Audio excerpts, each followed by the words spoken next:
welcome back to Ad Maiora, welcome back to my channel. It's Sarah here, and this is the second video. I promised you a second video about Emily Dickinson. You remember we talked about her in my previous one, and we talked about her life, we talked about her choices, we talked about her poetry, we wrote some quotations or a few lines from her letters in order to understand her perception of life and the extremely the extremely deep sensitivity she conveyed in her poetry. It's not easy to understand, to analyze Dickinson's poetry. Too many people think it is, but actually it isn't. We find a lot of poems everywhere on the internet, and we find a lot of quite superficial interpretations that ignore the fact that behind these lines there is a world of depth, universal metaphors and metaphysical considerations, of traumas, of taboos, and so much more. So it's so incredibly interesting to talk about these poems together. Poems that are extremely easy to read because she uses a very simple, strong, but very simple syntax, but at the same time the message she conveys is so strong. And it's also quite difficult to interpret her as a poet, as we said before in my previous video, because she kind of induced us or others to describe her the way she wasn't. And so it goes for her poetry. What she wanted to reveal through her poetry is still quite controversial. But what we know is that she gave us a key, an important key to her painful and very brave existence. And she had the courage to talk about taboos, universal taboos like fear, death, hatred, abandonment, escape, and many others. We'll try and read a few poems, 5 poems today actually, and analyze them together. I would start with a very strong poem she wrote in 1863, and I read that, and then we talk about that together for a moment. I lived on dread. To those who know the stimulus there is in danger, other impetus is numb and vitalless. As there were a spur upon the soul, a fear will urge it where to go without the spectre's head, where challenging despair. It's very strong, absolutely, and the extraordinary sensitivity she had made her produce this verses and these images that are sometimes so close to hallucination. Let's start talking about the content. So what she says here, what she's saying is that basically she lives in fear, and the idea of a threat, of a danger, is what she has always driven her and made her move. And so every single person who has known true danger in life, so the need to survive and to fight in order to survive, will find any other stimulus or impetus or hint numb and vitalless, so extremely weak somehow and blunt. So So for this reason, because she felt, she experienced that metaphorical spur on her soul, she knows that without that specter, without that ghost of danger, okay, that metaphor of danger that endangers your life and makes you move in order to survive and to cope, without that specter it would be almost impossible to challenge despair. So despair and danger is obviously a threat and the reason of a terrible life, because life is sort of a war, a fight for life itself, but at the same time it is also the only way to survive. Okay, it's also the true reason why we can survive. Without that hint, without that stimulus, without that reason, somehow we would probably be unable to face this challenge, to challenge despair. So it's what we have to fight against, but it is also what helps us fighting, which is apparently antithetic and almost a nonsense. At the same time, it totally makes sense. Of course, she is talking about a an extraordinary sensitivity, okay, which creates those threats. And at the same time, those threats make her react, and this reaction is the only way to avoid sinking into despair or depression or abandonment or whatever. Now, talking about the syntax and the form, you can see that the syntax is extremely broken, fragmented, interrupted. She uses a lot of dashes, capital letters. In my previous video about Emily Dickinson, I read a poem, and it started with "Forever is composed of nows," and the idea was that we live in a sort of infiniteness, and this infiniteness is a long stretch of time with no pauses, and it's made of nows, so it's made of present moments, basically. Even if she's talking about infiniteness, okay, about something that has no pauses, she uses a lot of pauses, okay, dashes, broken syntax, capital letters, pauses everywhere, okay, even more than here, probably. Because an interrupted, a broken, a fragmented syntax is definitely the most effective way to represent broken spirit, psychological interrupted stream of consciousness, sort of a we can say a tormented interior expression. Obviously, when we talk about danger, with dread, fear, despair, we won't do that also in normal life. We won't do that using elegant and well-made lines and very, I don't know what, refined, very refined syntax. We will do that with the desperate urge to communicate, and that way is obviously broken and fragmented. The topics are dark, terrible.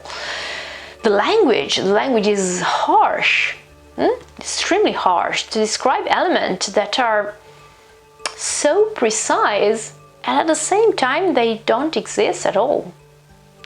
This is one very striking element in Dickinson's poems.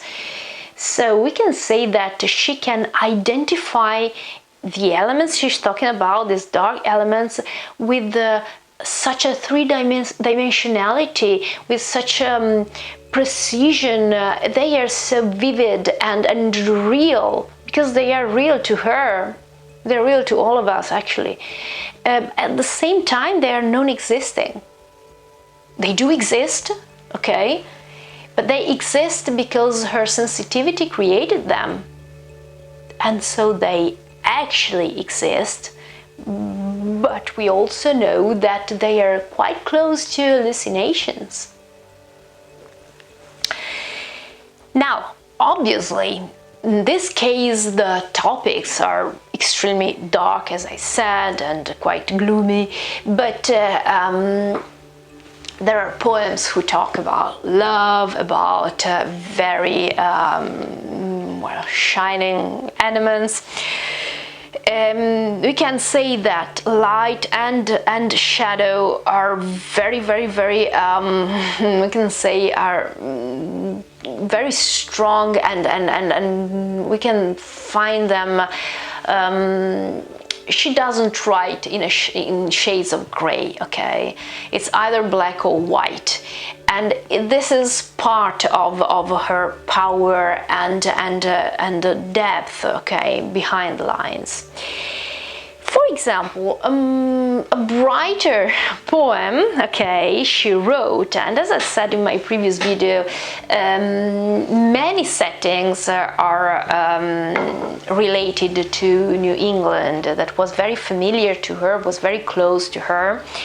And these idyllic settings are usually described, and there are details like flowers and clovers. You remember the clover that was plucked by Mrs. Holland at her father's grave, Emily's father's grave, and it was sent to her.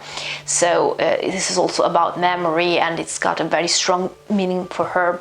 Anyway, as I said before, birds, hoods, bees, flowers she had never seen, actually, but maybe just saw on illustrations. All these elements belong to nature, to a very idyllic environment, but actually they have a universal meaning. I read this poem. This is very, very simple and very cute. Cute is a strange word to describe Emily's works, but this one is.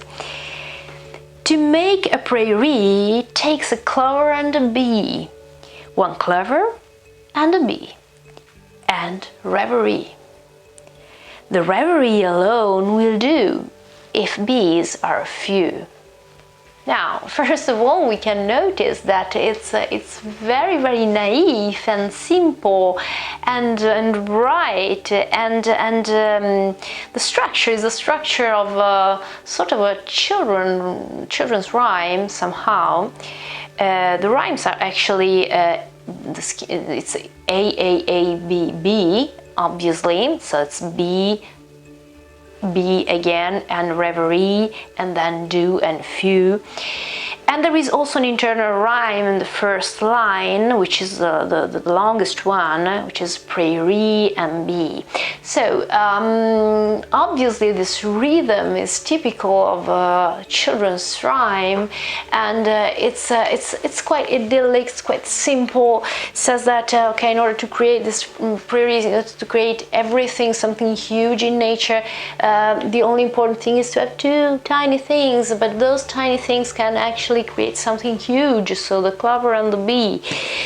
But what is important here is that she talks about reverie, and actually I read a lot of translations of Emily's poetry in general, and what I've noticed is that the fact that the vocabulary or the form is simple can induce people who translate these poems to change, add something like punctuation where it really doesn't belong, or translate a word, giving an interpretation. In this case, reverie is often translated as a dream. But this is not the same, it's not true. A dream is something different. First of all, a dream is something we can either have while sleeping, or eventually it's sort of a project. Okay, so in this case we could, if we use the word dream to translate reverie, we mean something that we or the bee wants actually to create. But this is not true. Reverie is a representation, is an idea of imagination, of fantasy. It is so close to Wordsworth's poetry, the English poet, romantic, first generation, William Wordsworth. In his poem, I Wander Lonely as a Cloud, or the Daffodils, probably you know it like that, okay, he talks about him thinking about the daffodils while he's on the couch, and he's in a pensive mood. A pensive mood is the reverie, and it's the way she lived. Emily lived. She spent, as I said before in my previous videos, she spent a lot of time lying on her bed in a pensive mood, like Wordsworth. Okay, Wordsworth, who watched the daffodils with his inward eye. This is what she does. So we're not talking about a dream or a project, we're talking about imagination, fantasy, and that fantasy, that imagination can create words. Okay, this is the idea. Even if there are a few real elements that can actually shape and build reality, like bees in this case, still we have imagination, and you can create anything, everything, okay, using imagination. This is the meaning of it, okay? And this is quite beautiful. It's a good perspective. It's a beautiful perspective. Then another poem I'd like to read, and I started reading it in my first video, in my previous video. Actually, I read only one line, the first one, which is the most famous one. And I promised I would have gone back to it, especially because we are living a very particular moment at the time, all around the world. We are living isolation, or anyway, another interpretation of contact, of human contact. That's due to the pandemics, of course, and all of us and every country is actually living it in a different way, but not that much after all, because we're all human beings and our feelings are universal, and so our reaction to isolation is or lack of contact is similar, different at times, it depends. Sure thing, we do feel that loneliness, and we feel that obviously this is there's lack of something important, but at the same time our mind, our spirit changes in order to adapt, to overcome. This is what we do, it's what human beings do, okay, even when something is against our own nature. And we tend to build our walls somehow, and in order to survive, what we do is trying to find a way to cope. And one way is often to find in our loneliness a new companion. So to find companionship in loneliness. So loneliness is now personified, and it's a true companion. It's a curse, but it's preferable to something else sometimes. This is what Emily said. I read it. By the way, before starting, okay, there is a common mistake. A lot of transcriptions have this text written in another way. I might be lonelier. It's not true, okay? The original one is it. It might be lonelier without the loneliness. I'm so accustomed to my fate. Perhaps the other, peace, would interrupt the dark and crowd the little room too scant by cubits to contain the sacrament of him. I'm not used to hope. It might intrude upon its sweet parade, blaspheme the place, ordained to suffering. It might be easier to fail with land in sight than gain my blue peninsula to perish of delight. Now, what's she trying to say here? She says that without her being lonely, probably her life will be even lonelier. So loneliness is now a true companion, and if anything else like hope, for example, or peace would actually intrude, so step in, it would be sort of a desecration. It would be sort of a blasphemy, because it would actually spoil her sacred space, which is not a physical, or not just a physical space, but it is an interior space, okay? Her being discreet, her intimacy, in which she is suffering, this is true, but at the same time she maybe finds that suffering, that pain, that sorrow preferable than sort of a hope that would come and somehow step in and spoil or ruin her place that is prepared in order to suffer. Well, it may sound like a nonsense, but it's not. I mean, sometimes we are so, we create our own place. I'm not just talking about a physical place, our place inside. And in that place, and we defend that place. We defend it. We don't want anything else to come and change it. And that sort of I can say the wish and the urge to defend that place makes us lonely, probably. But that loneliness is the only companion we want inside that place, which is so intimate and so sacred to us. This is something quite relatable, okay?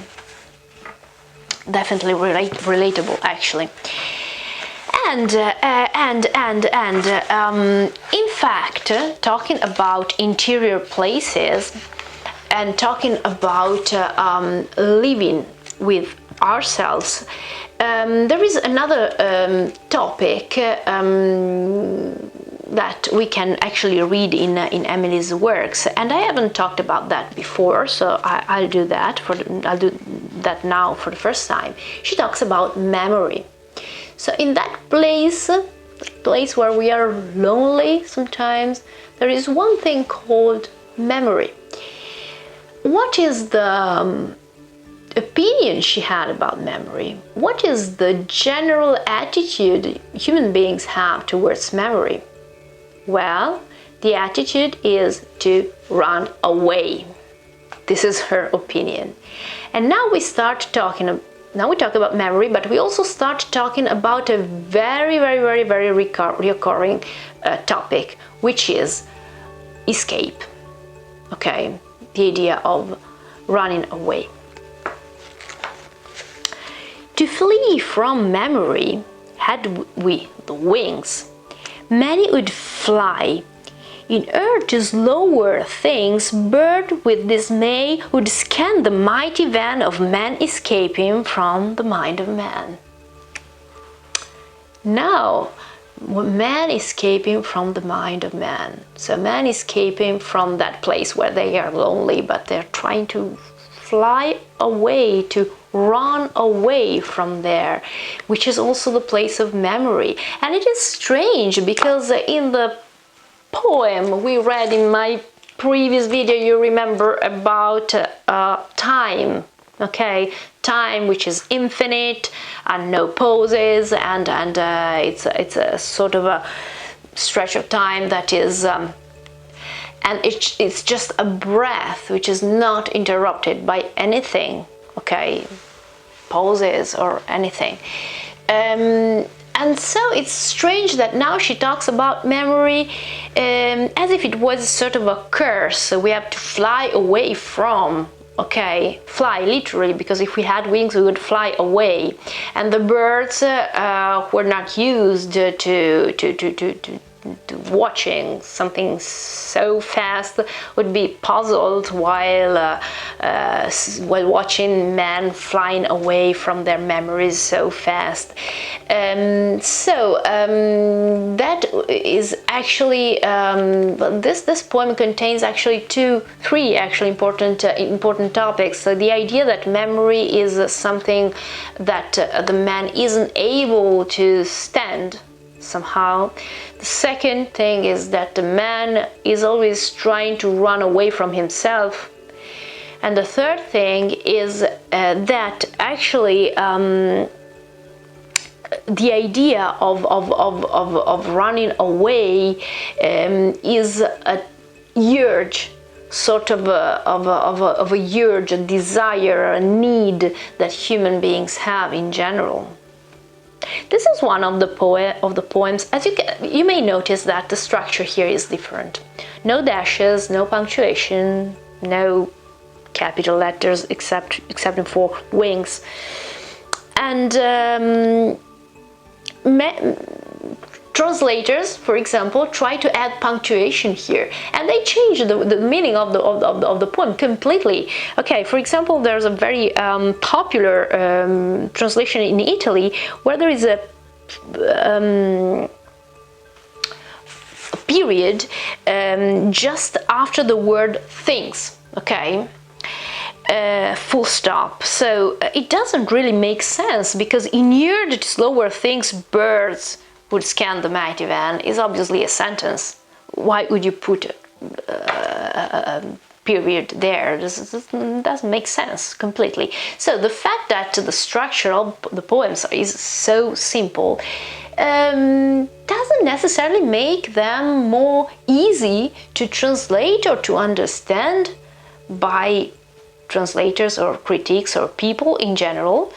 And so a bad translation or transcription may actually make the poem even more difficult to understand, because it's not just enigmatic, it becomes plain wrong.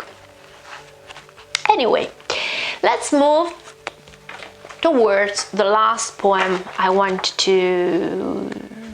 will not read it because it's my favorite poem and I know that by heart, so I will just tell you this poem.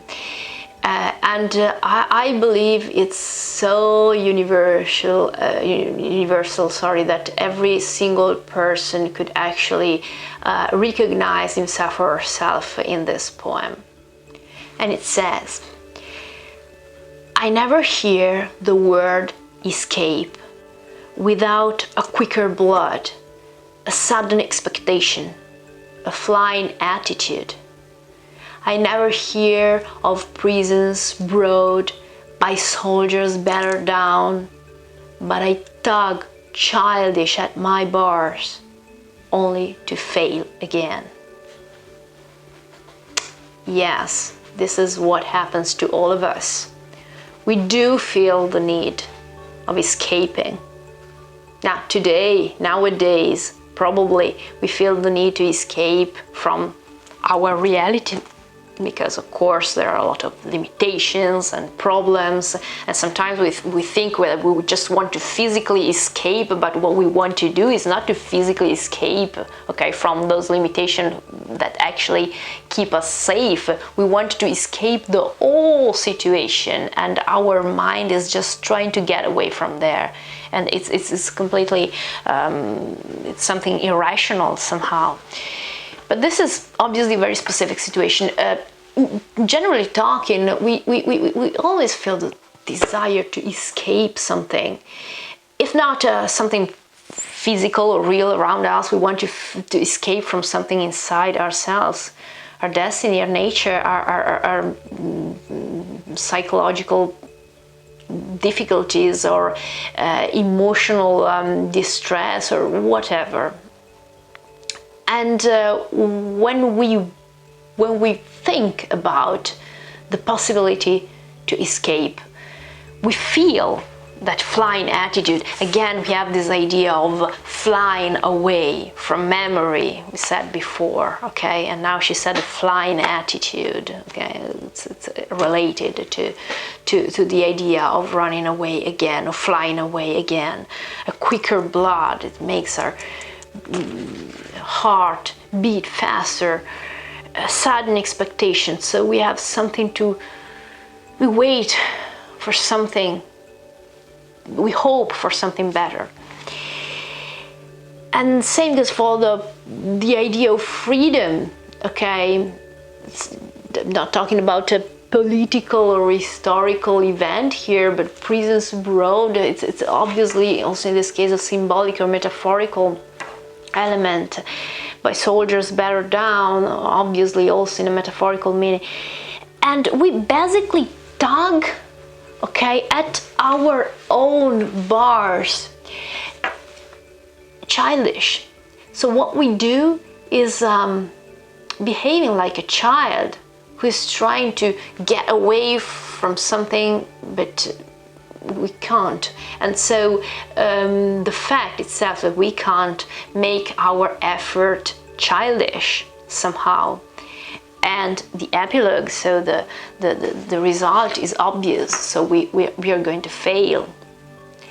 So now the question could be, what should we do? We keep on tugging and wishing for a possible escape, or maybe we just find a way, find some satisfaction in a reverie, okay? Or again, we find companion in our solitude, in our loneliness. Or again, we decide to find a stimulus, okay, in our fear to be where we are inside ourselves. Well, that's obvious. These are obvious, quite universal topics, because all of us, every single human being, okay, in history, is able to relate to part of it, at least, okay? And this is the power and the fascinating, compelling, power of Emily's works. Well, I hope that I have been able to convey some of it, and that I hope you liked it. And if you do, we can read more, we can talk about more. And I always say that this is the best part. I love these videos. I do. I shouldn't say that, but these are the videos I like the most, because I have the opportunity to share you something real, okay? Read it together and somehow pass it on and share. This is the best thing of having a channel like this. So thank you so very much, because you are the reason why this channel exists, and I love you so very much. Thank you. And okay, I'll see you again very, very soon with American literature, English literature, German literature, foreign languages. We can talk about so many things. Thank you so very much for your support. Please leave me a like if you have found these videos about Emily Dickinson interesting, and subscribe my channel, and I'll see you again very soon. Bye!